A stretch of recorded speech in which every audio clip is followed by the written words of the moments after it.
Hello friends, welcome to study capsule में आप सभी का बहुत बहुत स्वागत है दोस्तों। आज का हमारा टॉपिक है इंग्लिश कॉमन एरर पार्ट 7। इसके पहले हमने ऑलरेडी 6 पार्ट अपलोड कर दिए हैं, वो भी ज़रूर देखिएगा, अपकमिंग एग्जाम्स के लिए वो भी इम्पोर्टेंट है। आगे देखते हैं। अगर आपने अभी तक हमारे चैनल को सब्सक्राइब ना किया हो तो सब्सक्राइब कीजिए। इससे जो भी कोई हमारे लेटेस्ट वीडियोज़ आएंगे जो कि इम्पोर्टेंट है आपके अपकमिंग एग्जाम्स के लिए, ठीक है, उनके अपडेट आपको मिलते रहेंगे। इसी के साथ ही आपको ये वीडियो पसंद आए तो ज़रूर शेयर कीजिएगा एंड लाइक भी कीजिएगा। आपको कोई भी क्वेरीज हो, डाउट हो तो आप हमें मेल कर सकते हैं studycapsule15@gmail.com पे। तो हमारा आज का पहला क्वेश्चन है, the parliament have pass the bill. देखो फ्रेंड्स, यहाँ पे पार्लियामेंट ये कलेक्टिव नाउन है, ठीक है, और कलेक्टिव नाउन के साथ in this sentence collective noun के साथ यहाँ पे हैव का यूसेज गलत होगा, हमें यूज करना होगा हैज। और एक बात, सेंटेंस पढ़िए, the parliament have pass the bill. ये पार्लियामेंट का यूसेज यहाँ पे बहुत ही जनरल सेंस में हो रहा है, तो द आर्टिकल का यूसेज यहाँ पे इनकरेक्ट होगा। तो करेक्ट सेंटेंस होगा parliament has pass the bill. आगे बढ़ते हैं। सेकंड क्वेश्चन है, she behaves cowardly.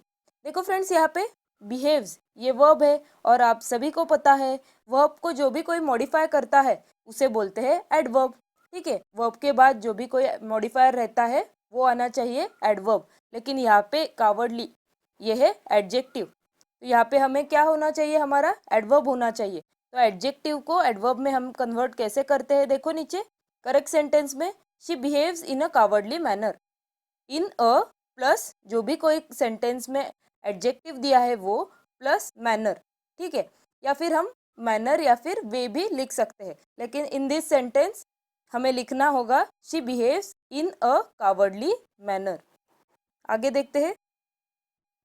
I want to know as to why he was late. देखो फ्रेंड्स, यहाँ पे वाई का यूज हो रहा है यहाँ पे सेंटेंस में, तो एज टू लिखने की यहाँ पे कोई भी ज़रूरत नहीं है।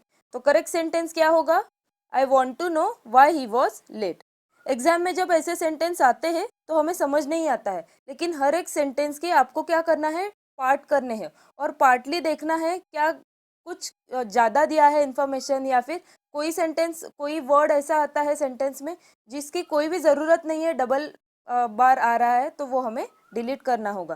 तो करेक्ट सेंटेंस है I want to know why he was late. Will you please open this note. देखो फ्रेंड्स, यहाँ पे लगता तो ये बहुत ही कि नहीं, कुछ यहाँ पे कोई भी गलत नहीं है, सब कुछ करेक्ट है, लेकिन ओपन दिस नोट ऐसे इंग्लिश में हम नहीं बोल सकते, ठीक है। हमें लिखना होगा will you please untie this note, ठीक है। अनटाई दिस नोट ये यूसेज करेक्ट होगा, ओपन दिस नोट ये नहीं, तो आपको ये ध्यान में रखना है।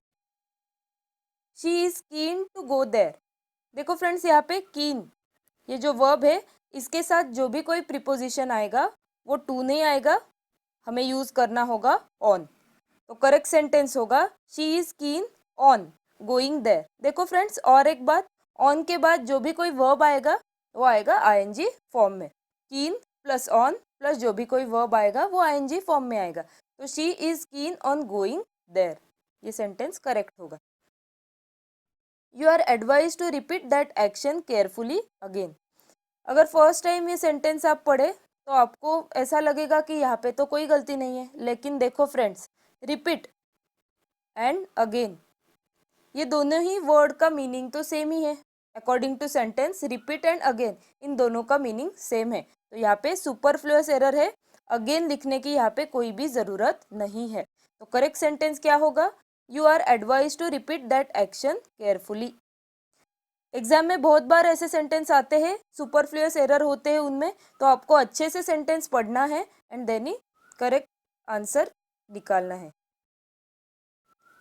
I bow down to your ardent will. देखो फ्रेंड्स, यहाँ पे बो का ही मतलब होता है झुकना, ठीक है, तो झुकते हैं तो नीचे ही झुकेंगे, तो यहाँ पे डाउन की कोई भी ज़रूरत नहीं है, ठीक है। तो करेक्ट सेंटेंस होगा I down to your ardent will. Bow के साथ डाउन का यूसेज गलत है, तो करेक्ट सेंटेंस है I bow to your ardent will. I denied that I was not a thief. देखो फ्रेंड्स, यहाँ पे डिनाइड डिनाइड का मतलब क्या होता है, डिनाइड का मतलब ही होता है अस्वीकार करना, जो कि है ऑलरेडी इन निगेटिव सेंस।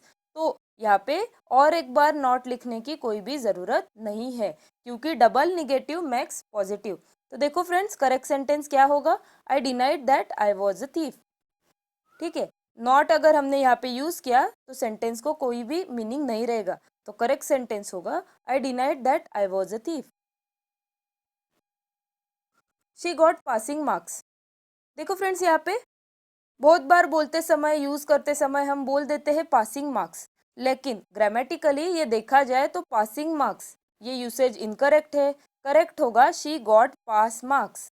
तो आपको ये ध्यान में रखना है, करेक्ट सेंटेंस होगा शी गॉट पास मार्क्स। आगे बढ़ते हैं। She made an interesting lecture. कोई भी अगर लेक्चर दे रहा हो तो made an interesting lecture, make a lecture, ये बोलना इनकरेक्ट होगा। करेक्ट सेंटेंस होगा she deliver an interesting lecture.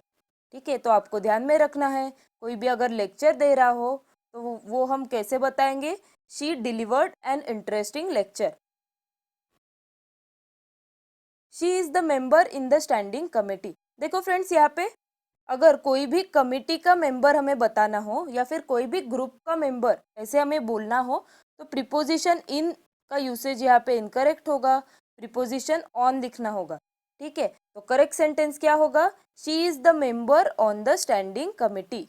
तो आपको ध्यान में रखना है, किसी भी कमेटी का मेंबर है उसके बारे में अगर हमें बोलना हो तो हमें इन का यूसेज यहाँ पे इनकरेक्ट होगा, हमें प्रीपोजिशन यूज करना होगा on. She is the member on the standing committee. आगे देखते हैं। Please send a later on this address. देखो फ्रेंड्स, यहाँ पे ऑन सभी को पता है, यहाँ पे ऑन प्रीपोजिशन नहीं आएगा। Please send a letter to this address, to preposition आएगा। ठीक है, आगे देखते हैं।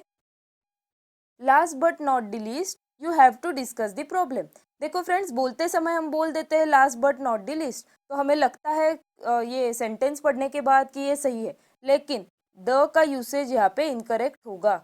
करेक्ट सेंटेंस होगा last but not least you have to discuss the problem. ठीक है, आगे बढ़ते हैं। I forbade my students not to talk. देखो फ्रेंड्स, फॉरबेड का मतलब ही होता है मना करना, ऑलरेडी निगेटिव सेंस में है। ठीक है, फॉरबेड का मतलब होता है मना करना, तो यहाँ पे नॉट नहीं आएगा। नॉट यूज किया तो सेंटेंस का मीनिंग पूरा पॉजिटिव हो जाएगा।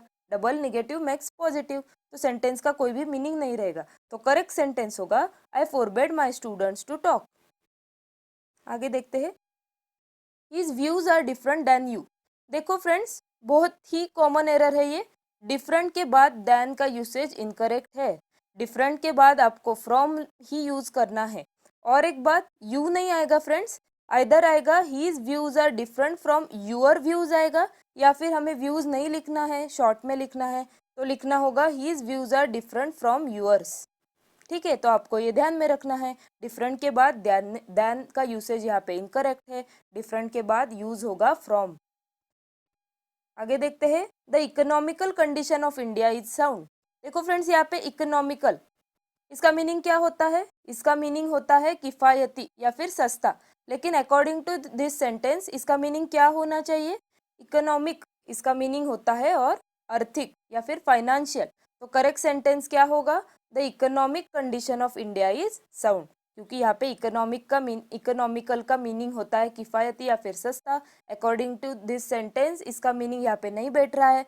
अकॉर्डिंग टू दिस सेंटेंस हमें मीनिंग चाहिए आर्थिक या फिर फाइनेंशियल, तो हम कैसे लिख सकते हैं? The economic condition of India is sound. आगे बढ़ते हैं। Please see this word in the dictionary. देखो फ्रेंड्स, बहुत बार हम बोलते समय बोल देते हैं see this word in the dictionary. इसका ही मीनिंग होता है प्लीज सर्च करो, फाइंड करो डिक्शनरी में किसी वर्ड को। अगर हमें सर्च करना हो, फाइंड करना हो, तो हम बोल देते हैं please see this word in the dictionary, लेकिन ग्रामेटिकली ये इनकरेक्ट होगा। हमें बोलना होगा please look up this word in the dictionary. ठीक है, तो आपको ये ध्यान में रखना है, डिक्शनरी में कोई भी वर्ड अगर फाइंड करना हो तो हम कैसे बोलेंगे? Please look up this word in the dictionary. Next, she regards me her brother. देखो फ्रेंड्स, यहाँ पे करेक्ट सेंटेंस है she regards me as her brother. अगर हमने एज का यूसेज नहीं किया तो सेंटेंस का मीनिंग यहाँ पे हमें समझ नहीं आएगा। ठीक है, सेंटेंस करेक्ट नहीं होगा। इनकरेक्ट होगा, करेक्ट सेंटेंस है she regards me as her brother. ठीक है, आगे देखते हैं। She wants as many as 3 kilograms of sugar. देखो फ्रेंड्स, शुगर आप सभी को पता है ये है अनकाउंटेबल नाउन। अनकाउंटेबल नाउन के साथ हम मैनी यूज नहीं कर सकते, हमें यूज करना होगा मच। तो यहाँ पे क्या होगा, she wants as much as 3 kilograms of sugar. तो आपको ध्यान में रखना है, करेक्ट सेंटेंस होगा she wants as much as 3 kilograms of sugar. Next, she did nothing that then weeping.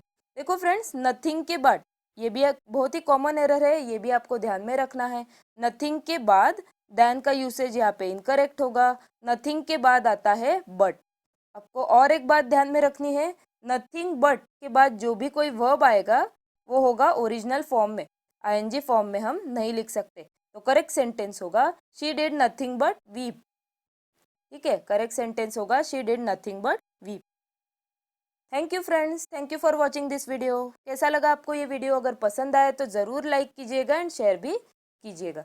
और एक बात बोलनी थी फ्रेंड्स, एग्ज़ाम से पहले आपको ये सारे वीडियोस एक बार देखने हैं, रिवाइज करने हैं, खुद से प्रॉब्लम सॉल्व करने हैं, तो ही एग्ज़ाम में आपको समझ आएगा। Thank you.